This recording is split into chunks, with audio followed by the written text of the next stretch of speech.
Dear students, आज हम इस लेक्चर में डिस्कस करते हैं equilibrium of bodies placed on a smooth inclined plane.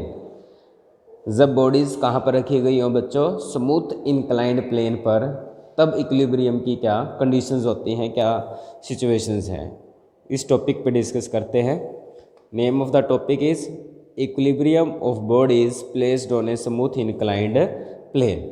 तो फर्स्ट केस डिस्कस करते हैं इसमें। Here a body of weight W is placed on a smooth inclined plane. मान लेते हैं कि ये आपके पास एक स्मूथ इनक्लाइंड प्लेन है।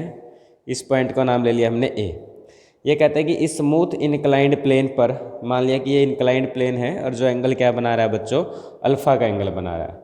इस स्मूथ इनक्लाइंड प्लेन पर कहीं पर भी एक क्या रखा गया है, एक वेट रखा गया है यहाँ पर, और इस वेट की जो वैल्यू है वो आपको पास क्या दे दी, वो W kg दे दी। A body of weight W is placed on a smooth inclined plane of inclination alpha, मतलब उस प्लेन का जो एंगल है वो अल्फ़ा है, and is supported by a force. ये प्लेन पे रखी हुई है बॉडी, तो ये बॉडी क्या करेगी बच्चों, नीचे आने की ट्राई करेगी, कोशिश करेगी। ये कहते हैं कि ये बॉडी यहीं पर रहे, तो इसके लिए एक एक्सटर्नल फोर्स अप्लाई किया, एक हॉरिजॉन्टल फोर्स इस डायरेक्शन में। एक हॉरिजॉन्टल फोर्स क्या लगाया गया हमारे पास, P लगाया गया। इस पॉइंट को अगर हम O ले लें और इसको पॉइंट को D, OD डायरेक्शन में एक फोर्स क्या लगा दिया बच्चों, OD डायरेक्शन में एक फोर्स क्या लगा दिया हमारे पास, P लगा दिया। समझ में आए? ये इंक्लाइंड प्लेन था, इस पे एक वेट लटका दिया, वेट रख दिया, वेट नीचे आने की कोशिश करेगा और इस वेट को रोकने के लिए एक हॉरिजॉन्टल फोर्स लगा दिया। जब भी कोई दो बॉडी आपस में कांटेक्ट में आती हैं, जब भी एक वेट है और एक प्लेन है, दो बॉडीज आपस में कांटेक्ट में आई, तो इस सिचुएशन में आपके पास एक बच्चों नॉर्मल रिएक्शन भी होती है। क्या होती है? एक नॉर्मल रिएक्शन। और नॉर्मल रिएक्शन हमेशा क्या होती है, परपेंडिकुलर टू दैट प्लेन, इस प्लेन के परपेंडिकुलर होगी। ये जो प्लेन है, इस प्लेन के परपेंडिकुलर डायरेक्शन में हमेशा एक फोर्स लगेगा, that is called the normal reaction. Okay students, अब आपके पास तीन फोर्सेज हैं। एक तो है नॉर्मल रिएक्शन R, एक आपके पास वेट W है और एक आपके पास हॉरिजॉन्टल फोर्स P है। तीन फोर्सेज हैं, सिस्टम इक्विलिब्रियम में है, तो लैमिज थ्योरम हम अप्लाई कर सकते हैं। और लैमिज थ्योरम अप्लाई करने के लिए सिर्फ आपको क्या चाहिए, एंगल चाहिए between the other two forces के। अगर ये एंगल अल्फ़ा है बच्चों, इसके बारे में ये इस पे परपेंडिकुलर है, तो ये 90 डिग्री का एंगल होगा। तो ये एंगल आपके पास क्या हो जाएगा बच्चों, 90 माइनस अल्फ़ा। ये वर्टिकल लाइन है, ये हॉरिजॉन्टल लाइन है, तो ये एंगल आपके पास यहाँ से लेकर यहाँ तक क्या होगा, 90 डिग्री का एंगल होगा। ये नॉर्मल रिएक्शन है और ये आपका प्लेन है। ये एंगल यहाँ से लेकर और यहाँ तक आपके पास क्या है, 90 डिग्री का है। ओके स्टूडेंट्स, और बात करते हैं, ये एंगल आपका 90 माइनस अल्फ़ा है, ये 90 है और ये पूरी एक स्ट्रेट लाइन है। ये एक स्ट्रेट लाइन है, इसके इतने एंगल की वैल्यू हमें पता है, ये 90 माइनस अल्फ़ा है, ये 90 है, टोटल सम 180 हो जाए तो इसके लिए ये एंगल आपके पास क्या हो जाएगा, 180 minus 90 plus alpha.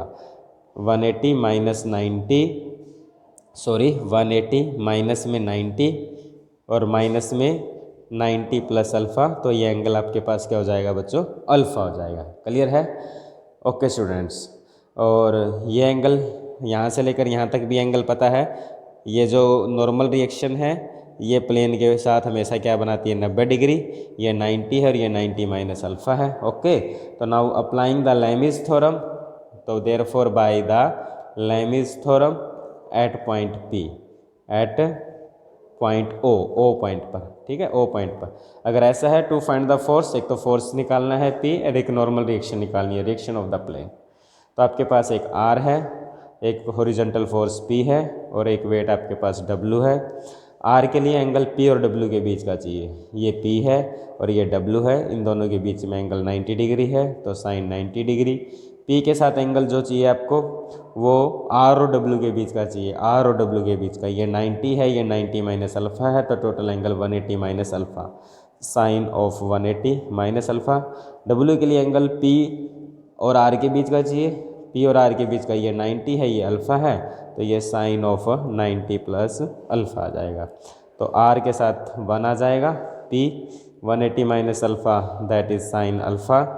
W 180 90 plus something, that is equal to cos alpha. तो therefore R is equal to W by cos alpha या W इंटू में secant alpha. ये आपके पास क्या आ जाएगी, नॉर्मल रिएक्शन आ जाएगी.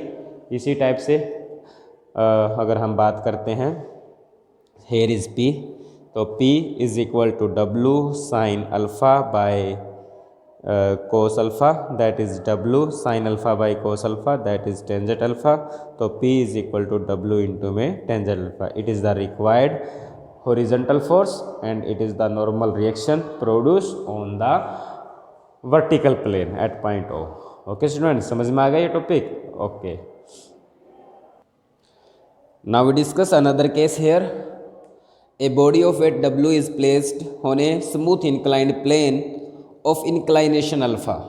सेम सिचुएशन है कि मान लिया जाए कि ये आपके पास कोई भी एक इंक्लाइंड प्लेन है, ये पॉइंट ए है, एंगल ऑफ इंक्लिनेशन अल्फा है.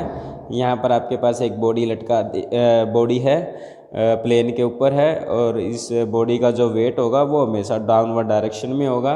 ये बॉडी और प्लेन जब कांटेक्ट में आए तो इसके परपेंडिकुलर डायरेक्शन में हमेशा ये क्या होगी, नॉर्मल रिएक्शन होगी.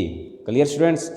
A body of weight W is placed on a smooth inclined plane of inclination alpha and is kept in equilibrium by a force P. अब ये कहते हैं कि इस बॉडी, ये जो वेट है, बॉडी रखी गई है, ये तो नीचे आने की कोशिश करेगी. ये कहते हैं कि ये यहीं पर रहे, तो इसके लिए कोई ना कोई एक्सटर्नल फोर्स लगाना पड़ा. तो एक एक्सटर्नल फोर्स P लगाया which act in a vertical plane. जो फोर्स हमने अप्लाई किया है वो वर्टिकल प्लेन में लाई करता है इन ए डायरेक्शन, ऐसी डायरेक्शन में, मेकिंग एन एंगल थीटा, जो थीटा का एंगल बनाता है विद द प्लेन. तो मतलब अगर ये आपके पास प्लेन है और इस डायरेक्शन में मान लिया कि आपने एक क्या लगा दिया, एक फोर्स लगा दिया P, जो प्लेन के साथ एंगल क्या बनाता है, थीटा डिग्री का बनाता है. That is with the line of greatest plane through the body. अगर ऐसा है, to find the magnitude of P, भी कितना फोर्स लगाए कि सिस्टम इक्विलिब्रियम में रहे, and what is the normal reaction, ये हमें फाइंड आउट करना है. फिर वही बात है, तीन फोर्सेस हैं, एक आपके पास P, एक R और एक W है और पूरा सिस्टम इक्विलिब्रियम में है. तो हम लेब्निज़ थ्योरम से इस क्वेश्चन को करने की कोशिश करेंगे. इस पॉइंट को O मान लेते हैं. तो हमें ज़रूरत है एंगल्स की. तो ये अल्फ़ा है तो ये एंगल आपका 90 होगा, ये एंगल आपका 90 माइनस 180 माइनस 90 माइनस अल्फ़ा, तो 90 माइनस अल्फ़ा हो जाएगा. ये एंगल आपको पता है, यहाँ से लेकर यहाँ तक एंगल हमेशा 90 डिग्री है, normal reaction to that plane है. और ये अगर 90 माइनस अल्फ़ा है, ये एक स्ट्रेट लाइन है. इतना एंगल अगर 90 माइनस अल्फ़ा है तो यहाँ से लेकर यहाँ तक का जो एंगल है वो 90 प्लस अल्फ़ा हो जाएगा. क्लियर है स्टूडेंट्स? ओके. अब हमें सभी के बीच का एंगल हमें पता है. तो therefore by the Leibniz theorem at point O then we have a, here is R, here is P and here is W. R के साथ एंगल आएगा P और W के बीच का. ये P है और ये W है, ये 90 माइनस अल्फ़ा है और ये थीटा है. ओके स्टूडेंट्स, तो टोटल एंगल क्या बन गया, 90 plus alpha plus theta. P के साथ एंगल आएगा R और W के बीच का, ये P है, R और W के बीच का एंगल ये 90 है, ये 90 माइनस अल्फ़ा है. तो टोटल एंगल हुआ आपके पास 180 माइनस अल्फ़ा. W के साथ एंगल आएगा R और P के बीच का, ये R है और ये P है. ये टोटल एंगल आपका 90 डिग्री है, यहाँ से लेकर यहाँ तक 90 है, ये थीटा है. तो ये एंगल आपका बच गया 90 माइनस थीटा. तो W के साथ आया साइन ऑफ 90 माइनस थीटा. तो R 90 पे ये चेंज हो जाएगा cos of alpha plus theta. ये P साइन 180 पे वैल्यू आ जाएगी साइन अल्फ़ा. ये W साइन फिर चेंज हो जाएगा कोस थीटा. तो R is equal to cos of alpha plus theta by cos theta और इंटू में W. That is the normal reaction. R आ जाएगा आपके पास W के साथ cos alpha plus theta divide by cos theta. Similarly P की बात करें तो P आ जाएगा W sine alpha divide by cos theta. तो P is equal to W sine alpha divided by cos theta. It is the required force and it is the required normal reaction. Now we discuss some particular case here. अगर मान लिया जाए कि ये जो P force है अगर plane के अलोंग ही लग जाए, मान लिया जाए कि ये जो इंक्लाइंड प्लेन है आपके पास यहाँ पर है, ये फोर्स पी है, अगर ये फोर्स इस प्लेन के अलोंग ही लग जाए तो थीटा की वैल्यू क्या हो जाएगी, 0। When the force applied force is acting along the plane, तो उस सिचुएशन में आपके पास थीटा की वैल्यू क्या हो जाएगी, 0। अगर थीटा 0 है तो अगर ये पॉइंट, ये जो पी है, अगर ये प्लेन के अलोंग ही लगता है तो थीटा की वैल्यू 0।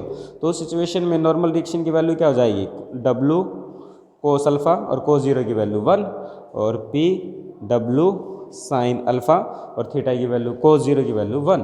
तो इस सिचुएशन में आपके पास जो फोर्स लगेगा बच्चों वो W साइन अल्फ़ा हो जाएगा, और जो नॉर्मल रिएक्शन है वो आपके पास क्या हो जाएगी, W कोस अल्फ़ा। किस सिचुएशन में, जब फोर्स P होगा वो किसकी डायरेक्शन में लगता है, along the plane. Hence the least value of the force is W sine alpha, it is the least value of the force. ये फोर्स की आपके पास क्या है, लीस्ट वैल्यू है। मतलब ये जो वैल्यू है P is equal to W sine alpha cos theta, ये कम से कम वैल्यू कब होगी, जब कोस थीटा की वैल्यू मैक्सिमम होगी। और कोस थीटा की मैक्सिमम वैल्यू कब होती है, कहाँ 1 होती है। कोस थीटा की वैल्यू मैक्सिमम क्या होती है, 1। और ये 1 कब आएगा, जब थीटा की वैल्यू 0 होगी। तो इसका मतलब जब हॉरिजॉन्टल फोर्स P अगर प्लेन के अलोंग लग जाएगा तो उस सिचुएशन में जो फोर्स हमें अप्लाई करना है सिस्टम को इक्विलिब्रियम रखने के लिए, उस सिचुएशन में आपका पास कम से कम फोर्स लगेगा, लीस्ट फोर्स लगेगा। और वो लीस्ट फोर्स क्या है, W साइन अल्फ़ा। वो उस सिचुएशन में लगेगा, किस सिचुएशन में, जब हॉरिजॉन्टल फोर्स, जो फोर्स हम अप्लाई कर रहे हैं वो किसकी डायरेक्शन में लगाए, along the plane. Okay, P ये आपके पास है, ये लीस्ट होगा, मतलब कम से कम होगा। ये तभी पॉसिबल है जब नीचे वाली टर्म क्या होगी, ज़्यादा, मैक्सिमम से मैक्सिमम। और कोस थीटा की मैक्सिमम वैल्यू 1 होती है, और वो वैल्यू 1 कब होती है, जब थीटा की वैल्यू 0 डिग्री होती है। क्लियर है। अगर फोर्स आपके पास अपोजिट डायरेक्शन में लग जाए, अगर ये एंगल अल्फ़ा है, theta is equal to minus alpha हो जाए। अगर केस 2 लेते हैं, सेकंड कोरोलरी लेते हैं, when theta is equal to minus alpha, that is when the force act horizontally. जब फोर्स क्या है, हॉरिजॉन्टल डायरेक्शन में लगता है, तो आपके पास अभी पीछे वाला केस बन जाएगा, आपने किया भी था। ओके स्टूडेंट्स, जब थीटा की वैल्यू आपके पास माइनस अल्फ़ा होगी तो P आपके पास क्या है, W साइन अल्फ़ा, और कोस थीटा की बजाय minus alpha, W sine alpha, ये कोस अल्फ़ा, तो that is equal to W tangent alpha. ये कब है, जब थीटा की वैल्यू क्या है, माइनस अल्फ़ा, मतलब force acts horizontally. Okay students, इन दो टॉपिक्स पे फिर हम बच्चों एक्सरसाइज 1.7 करेंगे नेक्स्ट लेक्चर में। Okay students.